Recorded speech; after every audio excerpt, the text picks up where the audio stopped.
I read my fair share of manga this year and wanted to make a video on it. Instead of the typical top 5 or 10 manga read in a given year video, I wanted to do something different. So I'll be reviewing every manga I read in 2024, but rapid fire style. Usually I like going more in depth about a given series, but I won't here. I'm going to give a brief summary of each series, perhaps enticing you to read them yourself, and quickly go over what I liked or disliked about it, and finally give my rating. So, some rapid fire manga reviews.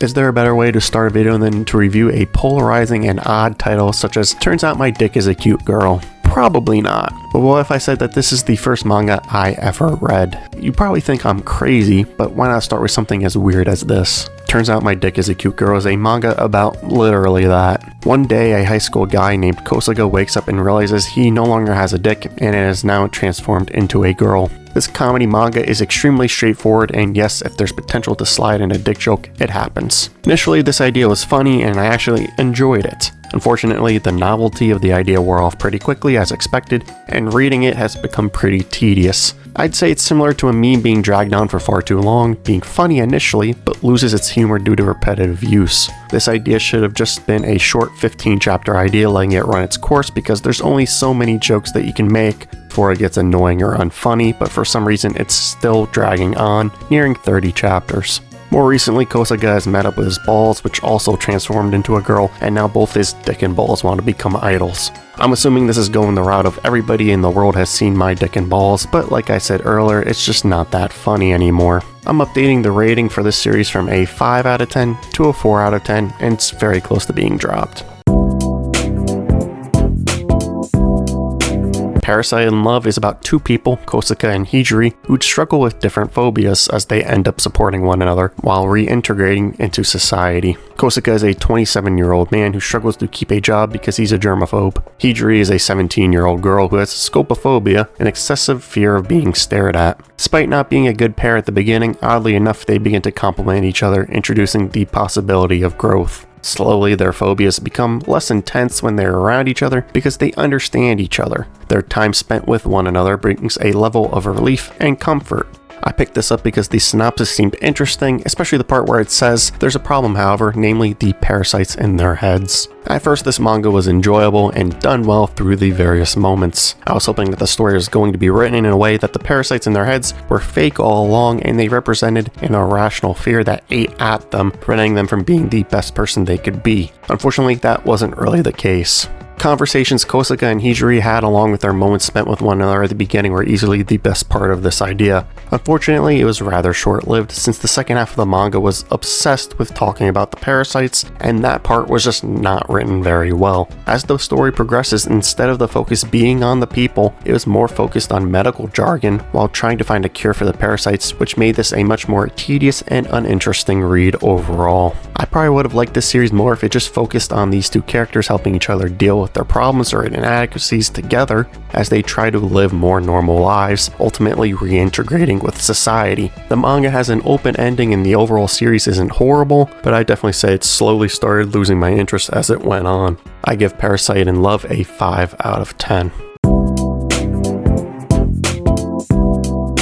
The next manga from the same mangaka for Blue Lock is We Did It. We Did It follows 4 guys, Tobio, Maru, Isami, and Paizen, who do as they please each day, not having a care in the world. However, one day Maru is kidnapped and assaulted by delinquents from the neighboring school. The group decides to take revenge on them with a prank by setting up harmless bombs in the neighboring school and then setting them off the next day during class. What they thought was going to be some harmless fun ended up being a massive mistake, forever changing the trajectory of their lives. Upon blowing up one of the bombs, one of them was set up too close to some propane tanks, setting off a massive explosion, killing several students and hurting many others. Feeling the massive weight of guilt and also potentially being caught in the act, the 4 guys decide to lay low, evading capture. This manga is filled with twists and absolutely crazy and hilarious moments. The first half of the manga focuses on that horrific incident and these 4 guys being on the run trying to survive, while the second half of the manga focuses on dealing with the ramifications of the incident and the ensuing guilt. We Did It is about taking responsibility for the mistakes you make and having to deal with their ramifications. It shows how different people deal with guilt differently, some people blowing it off entirely, never worrying about it, or pushing it on to others, while for some it eats at them so much so to the point where happiness is extremely difficult for them to achieve. It is a completed work, being 87 chapters in length. If you're interested in picking it up, I give it a 7.75 out of 10.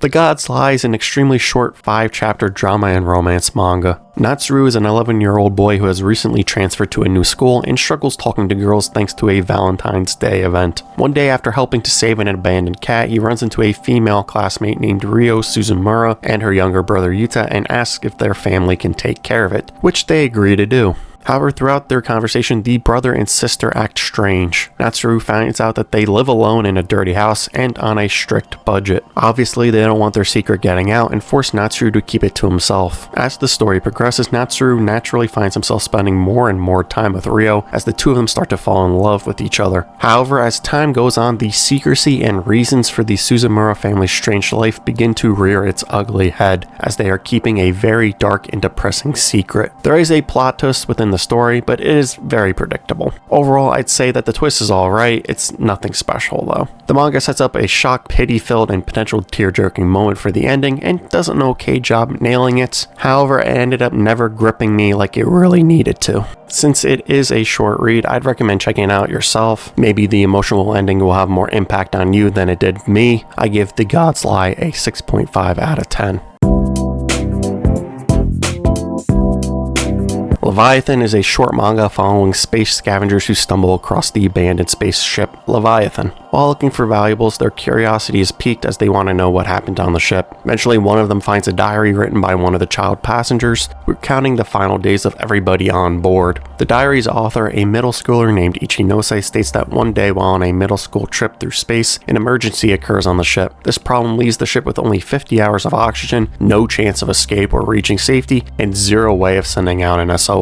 Everybody tries their best to remain calm at the beginning, however, with the thought of their impending deaths while being trapped in space, it's difficult to maintain order. Good news though, there is a lifeline, but with a catch. There's a singular functioning cryo chamber on board, which will allow one person to live. Eventually, knowledge of its existence spreads, which leads to an all-out brawl, battle royale style, to be the lone survivor of this expedition. Their childlike innocence and friendships are cast aside as anger, panic, and violence are ramped up, with most of them wanting to be the lone survivor. This completed manga goes back and forth between seeing what happened on the ship and the scavengers exploring it, noticing that the details are eerily correct with what is written in the diary, proving it to be true as they are curious who the lone survivor is. This manga is enjoyable to read and is filled with a couple of twists that will keep your attention, while also touching on topics such as morality, loss of innocence, and the duality of humans. I will say that its pacing is a bit fast and it's probably not as deep as you'd like it to be. I think that this series would legitimately make a really good movie, just like Edge of Tomorrow is a great movie based on the manga All You Need Is Kill.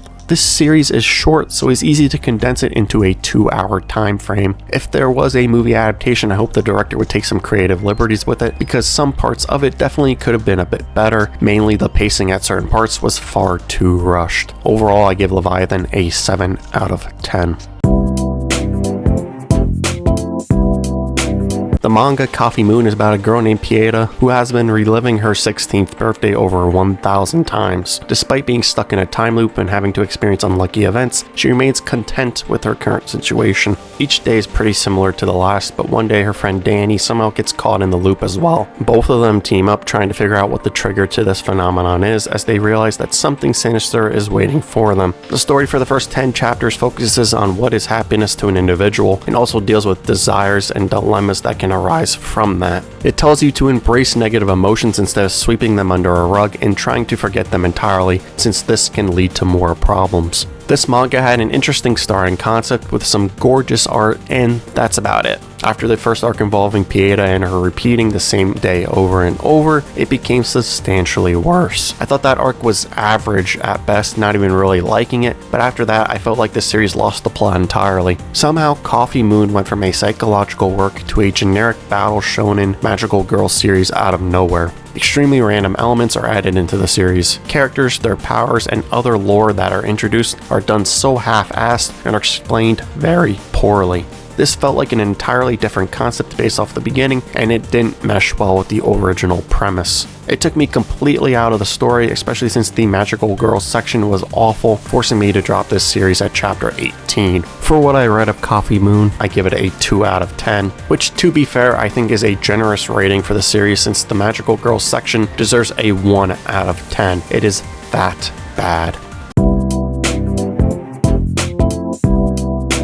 From the same creator of Summertime Rendering, this new ongoing manga is called Ghost Fixers. Around 7 years ago, a massive supernatural event took place in Mikurigaoka New Town, which changed it forever. Ghosts now exist within the town, being reality shapeshifters capable of causing phenomena that defy the bounds of reality. The event, dubbed Fafro Skies, led to the deaths of over 50,000 people, and over another 10,000 went missing. In order to protect the citizens, the Correction Bureau was formed, which helps to contain any further supernatural events. It's the job of ghost fixers like Hifumi and Mocha who possess special abilities to stop them. Fixers use ghosts as weapons whenever possible, with Mocha possessing a suitcase which can place anything into it through a 3-digit combination, while Hifumi uses a plastic toy blade that can cut anything. They don't get along very well, but must work together to take down these ghosts. The main characters in this manga, Mocha and Hifumi, look very similar to Ushio and Shinpei, which gives me this basic comfortability and nostalgia-like feeling for the series, since it reminds me of Summertime Rendering, one of my favorite anime series.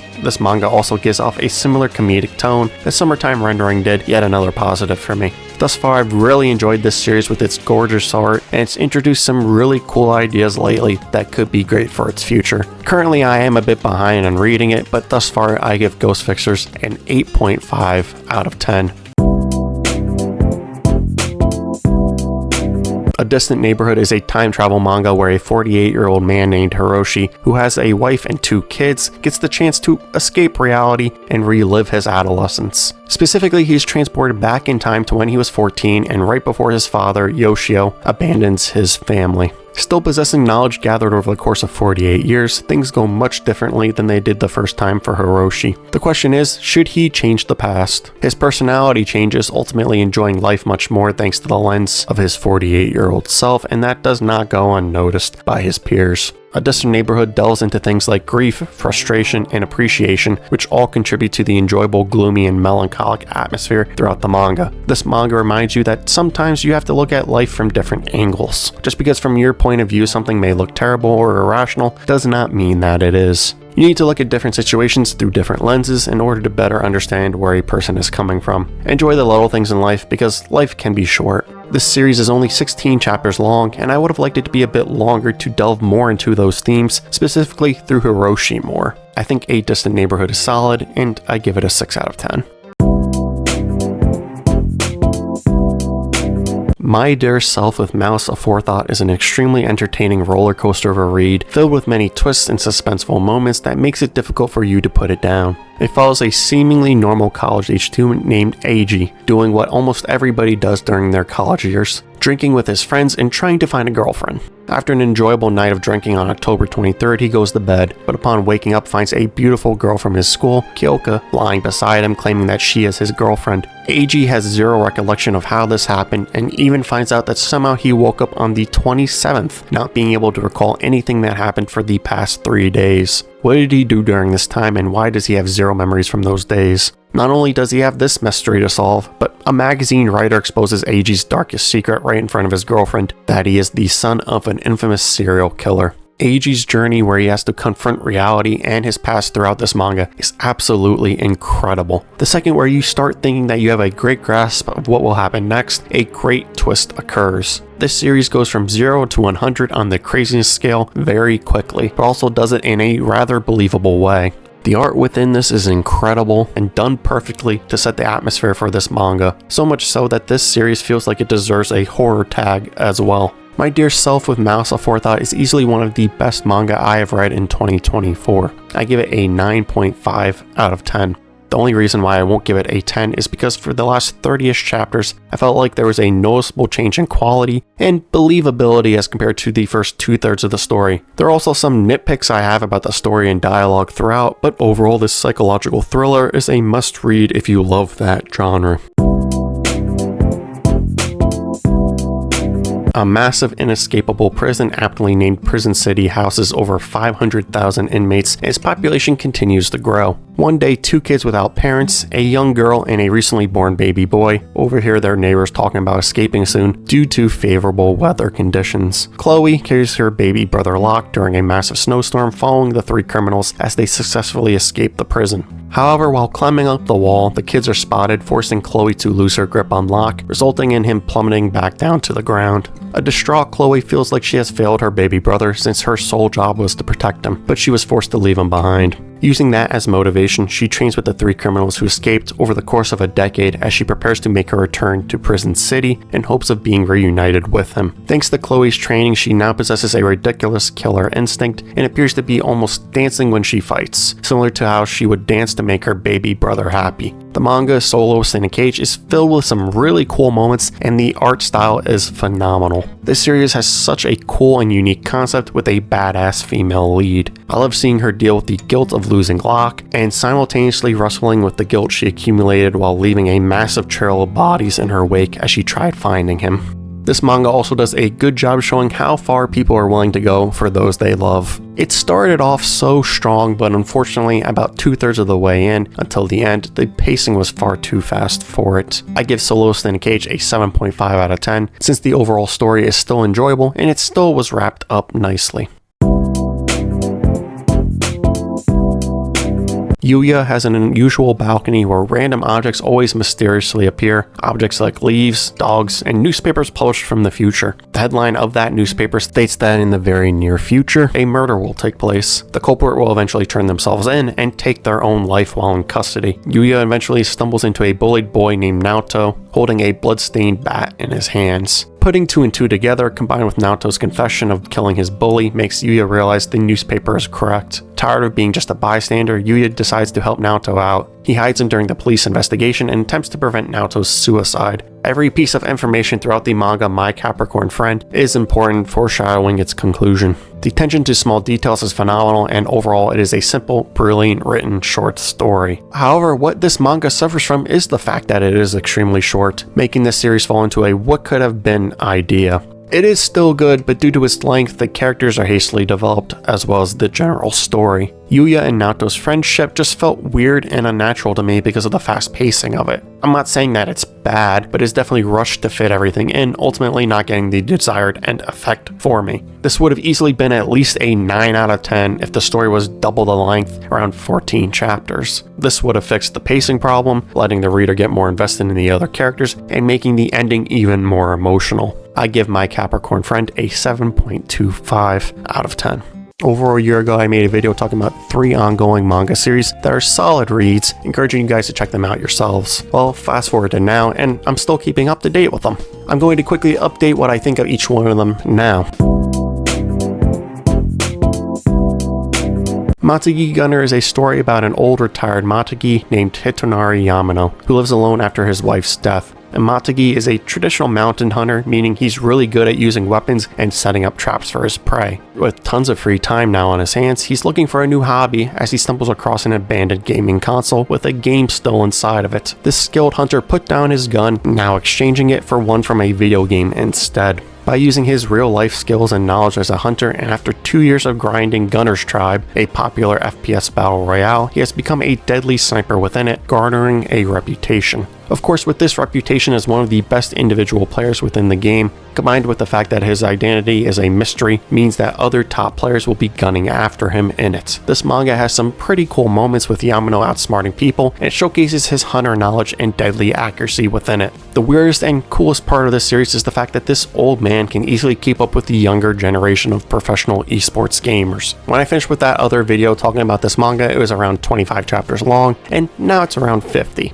Yamano has just recently joined an esports team, playing in qualifiers with 2 other people. One of them is a person who was originally a rival, gunning for him in Sophia, and the other was a former top pro named Meg. That is, before a huge meta shift made her worse at the game. The 3 of them have wildly different playstyles, so naturally they have to adapt to each other and figure out when to utilize their strengths. Originally, I gave this manga a 7.25 out of 10, saying that I enjoyed reading it and was excited for more. However, the last 20-ish chapters have gotten worse in my opinion. Not only is the story worse and more boring overall, the pacing is noticeably faster, making this series not nearly as enjoyable as the beginning. I like the beginning more, where Yamano slowly learns about how FPS esports are played and adapting to them while making a name for himself. Now the focus is on practice, and Yamano's not nearly as big of a character as he was in the beginning. The fights within the story were fairly basic with some decent moments at first, but the qualifier fights just don't hit the same level. Perhaps the novelty of the series has worn off, but I'm slowly starting to lose interest in it, and overall I don't expect it to become better anytime soon either.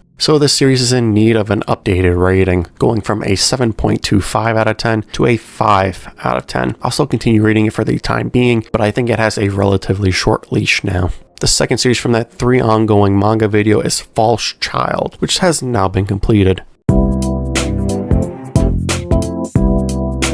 False Child is about a married couple trying to come to terms with the death of their only child, Yuzu. They are eventually met by a Tanuki who transforms into the spitting image of their daughter, with her goal being to make humans cry since she was wronged by humans in the past. When she confronts the couple, they are overcome by joy and brought to tears after seeing their daughter yet again. Mission accomplished. Reality eventually settles back in, but the couple don't want this to end, so they continue living in this facade as a fake family living in the past. The married couple eventually decide to go through with the false child process of adopting the Tanuki, now named Suika, as a part of their family. The process is understandably hard for multiple reasons. First, do they actually think Suika is actually part of the family, or is the memory of their long gone child the reason they enjoy her company? This manga can be both a slight tearjerker and a cozy read overall. False Child started off so great, but the rest of it ended up never capturing that same magic. I do like the fact that this idea knows that it shouldn't be very long, but I kind of wish it was just a tad bit longer, since the ending felt abrupt. False Child's rating gets updated from an 8.25 to a 7.5 out of 10. Definitely a solid read overall, just disappointing because it could have been better. The final manga series from that old YouTube video is When Trying to Get Back at the Hometown Bullies, Another Battle Began. To be honest, I originally picked this because of the long title and it being a romance manga. I was not expecting it to be good in the slightest. However, surprisingly, I've been really enjoying this series. When Trying to Get Back at the Hometown Bullies, Another Battle Began is a romance comedy harem manga following Kotaro and 3 girls who used to bully and compete against them when they were younger: Akari, Kanae, and Shigure. Each girl is a prodigy at something, Akari being a skilled wrestler, Kanae a basketball prodigy, and Shigure being a gaming prodigy. Kotaro was never a match for these girls. Fast forward to a couple of years into high school, he has significantly improved at everything, presenting a new opportunity to best them. Throughout the manga, various games are set up, some one-on-one, while some are done in groups, with the loser having to perform some type of penalty. For example, at one point they play strip basketball, where the loser strips an article of clothing whenever somebody hits a 3-pointer. Then there's also the classic punishment, where the winner forces the loser to do whatever they say. I feel like if this series were to get an anime adaptation, it'd actually be pretty popular. Each girl is enjoyable in their own way, having different personalities and interests. Not only does it have the romance harem basics down, having 3 different girls to pick your favorite from, along with some classic, sometimes funny misunderstandings, but the main man, Kotaro, is actually a pretty decent character. Yes, in classic romance fashion, he doesn't understand yet that these girls really like him, but he's actually a solid guy, and you can understand why each of these 3 girls fell in love with him. His hard-working, never-quit mentality, along with the fact that he's kind, considerate, and now good at everything, are great reasons to like him. It's fun to see just how competitive each of the girls are vying for his love, sometimes going to extreme lengths for his admiration. Since I last reviewed this manga, another 2 potential love interests have entered the fold, and in my opinion, I'm not the biggest fan of that, but I'm going to let the creator try to prove me wrong with that opinion. This series definitely surprised me, and I thought it'd eventually be dropped, but for now I'm definitely in it for the long haul. I give When Trying to Get Back at the Hometown Bullies, Another Battle Began a 7 out of 10. And that concludes the video of everything I read in 2024. What are your thoughts on this format, and what did you think of my manga selections and ratings for them? Tell me in the the comments. Thanks so much for watching. Recommend me some manga to read. Don't forget to like, comment, and subscribe, and I'll see you guys in the next video.